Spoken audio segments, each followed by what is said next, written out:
Hello guys, regular moisturiser ব্যবহারের পরেও স্কিনের ড্রাইনেস কমছে না। তবে এখন কি করব? এ নিয়ে ঘাবড়ানোর কিছু নেই। আসুন আমরা কিছু পরামর্শ জেনে নেই। যদি নিয়মিত ময়েশ্চারাইজার ব্যবহারের পরেও ত্বকের শুষ্কতা কম না থাকে, তাহলে আপনি নিচের কিছু পদক্ষেপ নিতে পারেন। 1. গভীর হাইড্রেটিং প্রোডাক্ট ব্যবহার করুন।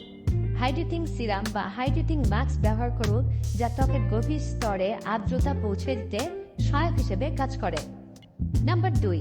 লিপিড সমৃদ্ধ moisturiser, shea butter, cocoa butter অথবা হাই ইয়ালুরোনিক অ্যাসিড সমৃদ্ধ ময়েশ্চারাইজার ব্যবহার করুন, যা ত্বকের আর্দ্রতা বজায় রাখতে সাহায্য করে। 3. ত্বক পরিষ্কারের পদ্ধতি পরিবর্তন করুন। গরম পানির পরিবর্তে কুসুম গরম বা ঠান্ডা পানি দিয়ে মুখ ধুয়ে নিন, কারণ গরম পানি ত্বকের প্রাকৃতিক তেল কমিয়ে দেয়। 4. হিউমিডিফায়ার ব্যবহার করুন। ঘরের শুষ্ক আবহাওয়ার আর্দ্রতা বাড়ানোর জন্য হিউমিডিফায়ার ব্যবহার করুন। 5. পানি পান করুন। পর্যাপ্ত পরিমাণে পানি পান করে ত্বকের আভ্যন্তরীণ আর্দ্রতা বজায় রাখতে সহায়ক হিসেবে কাজ করে। 6. ডার্মাটোলজিস্টের পরামর্শ নিন।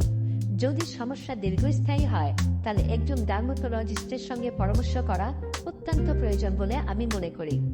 আশা করি এইগুলো চেষ্টা করে দেখুন, আপনার ত্বকের ড্রাইনেস সমস্যা কিছুটা হলেও কমে যাবে। আমাদের এই টিপস ভালো লাগলে লাইক, কমেন্ট, শেয়ার করবেন। আমাদের সঙ্গে থাকবেন। ধন্যবাদ।